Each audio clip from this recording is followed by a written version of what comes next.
durante la comercialización de bulbos de tulipán. Muchos colores se volvieron comunes y a la vez apareció el Semper Augustus siendo el más raro y escaso.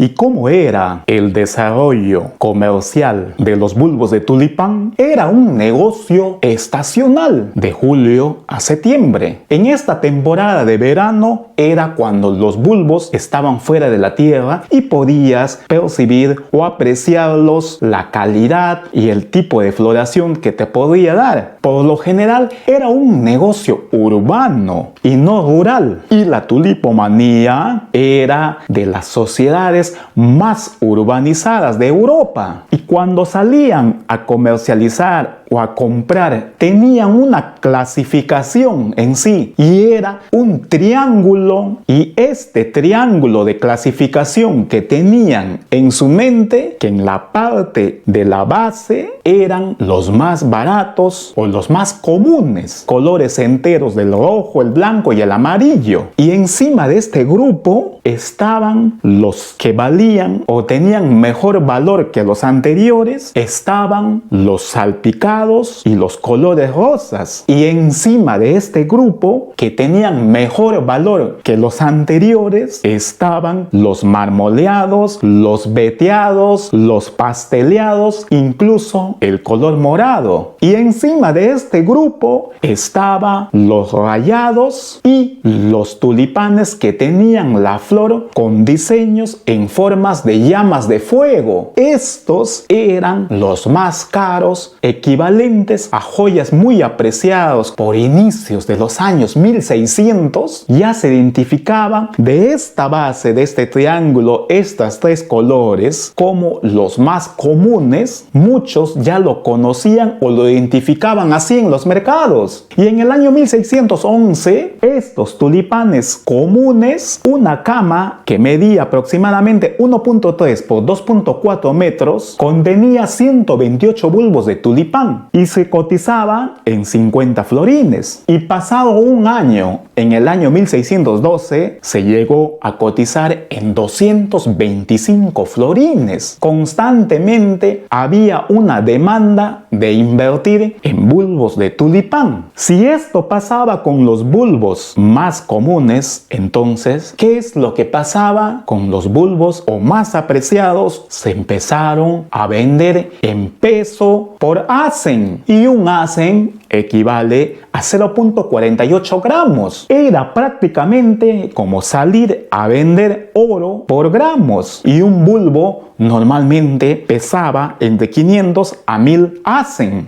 Y para invertir normalmente aconsejaban mínimo unos 100.000 florines, que quiere decir que tendrías que comprar 40 bulbos de tulipán equivalentes a 2.500 florines cada uno. Eran de los más raros o los más caros, y lo que te estaban diciéndote a la vez que eran los más rentables. Y del año 1620 hacia adelante hasta el año 1629, muchos de estos viveros o productores de bulbos de tulipán se volvieron más empresariales. Quiere decir que la actividad de compra y venta de bulbos de tulipán se había profesionalizado. Tanto es así que cada una de estas empresas tenían un experto conocedor de la calidad, el tipo de flor y los precios que recientemente se han vendido.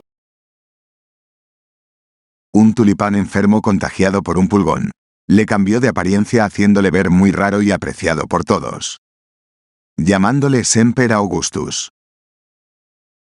Si hablamos del tulipán más cotizado, como es el Semper Augustus, fines del siglo pasado ya se había identificado a este tulipán. Pero sin embargo, hasta el año 1614 es cuando el Semper Augustus se presenta al mercado de bulbos de tulipán. Es cuando logró eclipsar a todos los tulipanes. Y en el año 1620, el propietario logró tener 12 bulbos de tulipán de Semperem Augustus y decidió no venderlos para preservar su rareza. Y muchos le ofrecieron por esos años mucho dinero, incluso le decían, tratando de desanimarlo, de que sus tulipanes ya no subirían más. Y lo que sucedía que en el año 1623 ya se cotizaban a 1000 florines cada bulbo, y para el año 1624 a 1200, y al año siguiente 1625 a 2400 florines. Hasta ahí este propietario no estaba equivocado con preservar su rareza, y después del año 1625 recién decide venderlo a 4600 florines, y para el año 1633 su cotización llegó a 5500 florines, y faltando 2 meses para que explotara la tulipomanía, su cotización llegó a 10.000 florines. Incluso se dice que llegaron a ofrecer hasta 12.000 florines por un bulbo. Y si hablamos de otro bulbo de tulipán muy apreciado, era el Bizardén, judío portugués que había venido a los Países Bajos. Este inversionista experto tenía el interés solo de invertir en Bizardén. Y si vemos los precios del Bizardén, ¿cuál habrá sido su visión? Que solo prefería invertir en Bizardén. En otoño del año 1634, el Bizardén se cotizó en 60 florines, y para el 14 de enero de 1637, faltando un mes para que explotara la tulipomanía, su cotización llegó a 120 florines. Y para el 23 de enero, faltando 2 semanas para que explotara la tulipomanía, su cotización llegó a 385 florines. Y para el 1 de febrero, faltando 4 días para que explotara la tulipomanía, su cotización llegó a 1400 florines. Y para el 3 de febrero, faltando solo 2 días para que explotara la tulipomanía, su cotización llegó a 1500 florines. Y si hablamos de otro tulipán muy apreciado por los inversionistas, era el Swisster. El Swisster, por ejemplo, al 31 de diciembre del año 1636, su cotización fue a 125 florines. Y faltando 2 días para que explotara la tulipomanía, su cotización llegó a 1500 florines. Antes de la existencia del comercio del tulipán, las tabernas eran un punto de encuentro de grandes negocios de todo tipo. ¡Vencido! ¡Esto es maravilloso! ¿Dónde está el bulbo que ¡Orden, caballeros! ¡Por favor, silencio!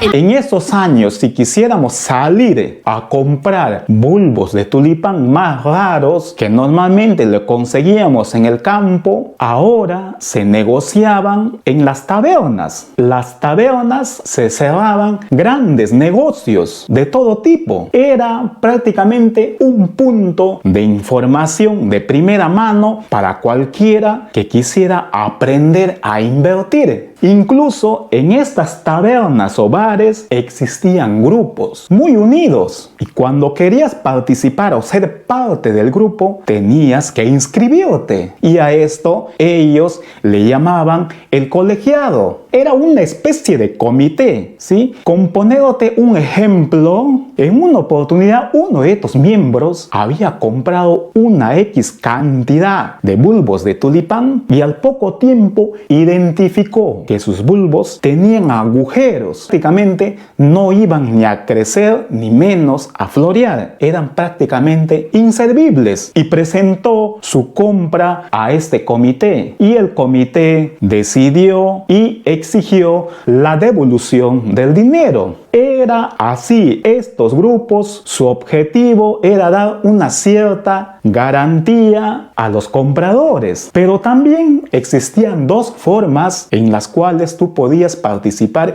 y comprar bulbos de tulipanes raros. Uno de ellos era la negociación privada y el otro era la venta cero, que es la subasta como la conocemos. Y en la negociación privada, Lo que primero se hacía, se inscribía los nombres y luego se entregaba unas tablas para que pudieran escribir sus ofertas, y luego de haber recibido las ofertas, con el mediador o el árbitro identificaba la mejor oferta y llevaba y presentaba al vendedor. Y cuando el vendedor estaba de acuerdo, pedía invitar al mejor postor y a ambos los reunía. Hasta ahí, si se ponían ambos de acuerdo entre el comprador y el vendedor, que se dejaban las marcas en paz. Quiere decir que la venta estaba completada. Y el comprador es quien pagaba el pago vino, que agasajaban a los participantes. Pero sin embargo, hasta el punto número 4, si el vendedor decidía no vender porque no le convenían las ofertas que le hacían llegar, simplemente pagaba el pago vino a los participantes y se retiraba. La oferta se mantiene en 810 florines. ¿Hemos terminado? 20. Y la otra negociación era la venta cero, que es la subasta. Primero se ofrecía abiertamente a un precio y luego también se entregaban tablas para escribir las ofertas. Incluso luego se ofrecían recompensas al mejor postor, y después de contar 4 veces se aceptaba la venta al mejor postor, y es en este caso el vendedor quien pagaba el pago vino a los participantes.